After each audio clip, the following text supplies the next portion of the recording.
Hello everyone, welcome back to this week's video. Recently I've acquired one of my most special pieces in my collection thus far. I want to go through the significance that it has in fashion history and also go through the history of the piece with you guys to share its significance. So without further ado, let me get into this week's video because today we are talking about 1960s paraphernalia. Standing beside me is an authentic late 1960s paraphernalia dress. So the base of the body is purple velvet, and then the collar and the cuffs are satin, this ivory satin color. What is paraphernalia? What was paraphernalia?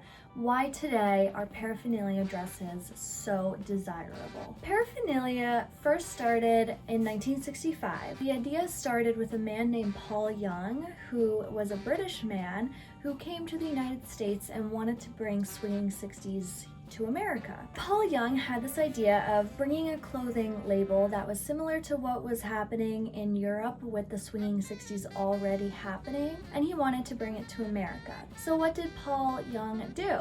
Well, he reached out to some manufacturers around New York, and a big manufacturer in the 1960s called Puritan. They really enjoyed what Paul was selling. Paul did not see what he was thinking about in the market in that time, and Puritan was on board. Previous also, Puritan has worked with designers like Mary Quant and some other well-known designers. They saw an opportunity and they were like, let's go. The first paraphernalia store opened in 1965 on the corner of 67th and Madison here in New York City. And in 3 years, paraphernalia already had 44 stores across the United States. When paraphernalia first started in 1965, they were the first to bring the swinging 60s to America. But as the years went on, there became more stores that kind of copied and did the same thing as paraphernalia. So by the 1970s, we saw a decline in stores. So Paul Young, he wasn't much of a designer. He was more of a businessman. He needed these designers. He needed these young people to cultivate the ideas that he was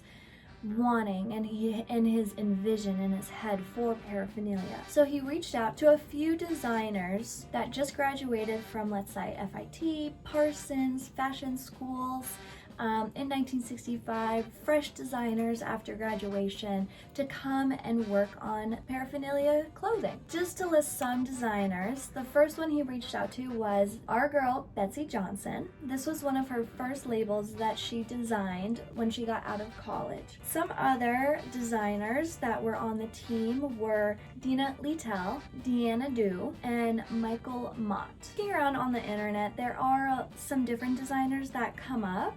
In this article that I'm gonna put down in the bio, another designer is Carol Freeland and Joel Schumacher.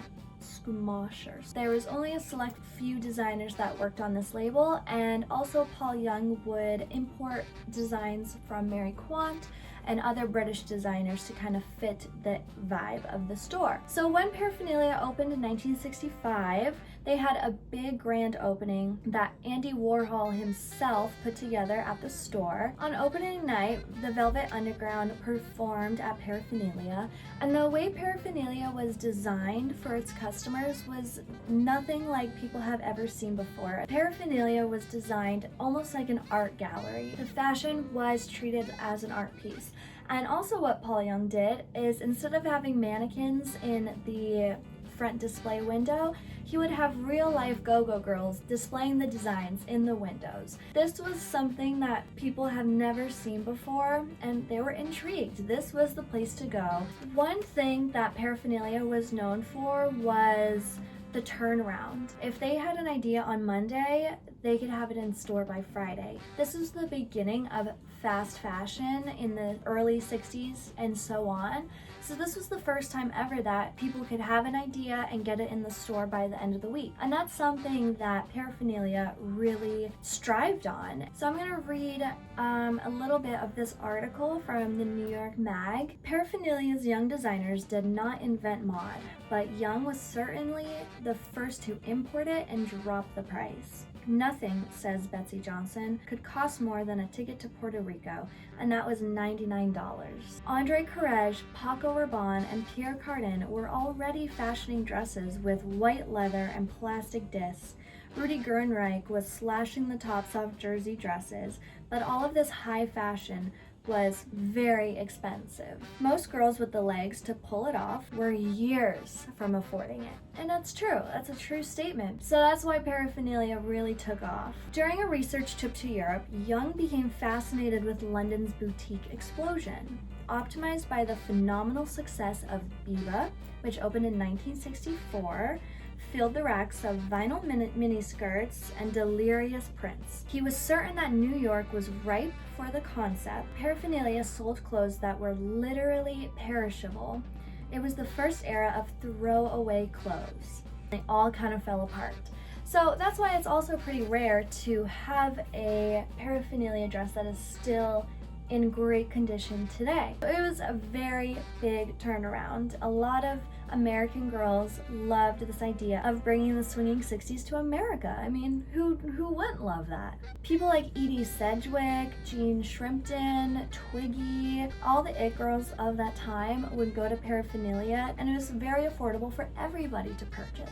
Not just people with status or the money to purchase it. This was the first time in history that everyone was able to get a little piece of paraphernalia. Betsy Johnson quotes here, "Take it from me, there will never be another chunk of time of such pure genius, from the invention of pantyhose to landing on the moon. And it was the first and last time that fashion really changed." And I can agree with Betsy on that statement. Paul always said, why take fashion so seriously? Fashion is meant to be fun. Fashion does not need to be taken serious. And they say in the articles that the decline of paraphernalia really was because of its huge success. I was able to acquire this fabulous original paraphernalia dress. This one, standing next to it, it's not a true paraphernalia dress. It's a clear example of how people see things and then they copy it. At first I did think it was a paraphernalia dress before I did my research and really examined the dress. So let's take a look at a real authentic late 1960s paraphernalia dress. Right away you see this gorgeous placket of 8 buttons, and these are ivory buttons to match the collar, and we have 2 buttons up here at the top of the collar to kind of tighten it and kind of close it up, so then the collar does kind of lay more pointed. You have 2 beautiful bust darts coming out of the armhole right here, which creates a really nice shape. As you can tell on the dress form, it's a very straight shape. A lot of styles in the 1960s, they kind of went away from the very form-fitting and constricting silhouettes of the past, and they really just wanted to be free. So here you can see it's very loose, and then you have some gorgeous sleeves. You have a dagger cuff, which matches the dagger collar. This is something I've never seen before on a cuff. I feel like it's so clever. And even here you have 2 little buttons that close and open the cuff as well. So you don't have any seam going down the back, you just have the seam going down the front because you do have the placket.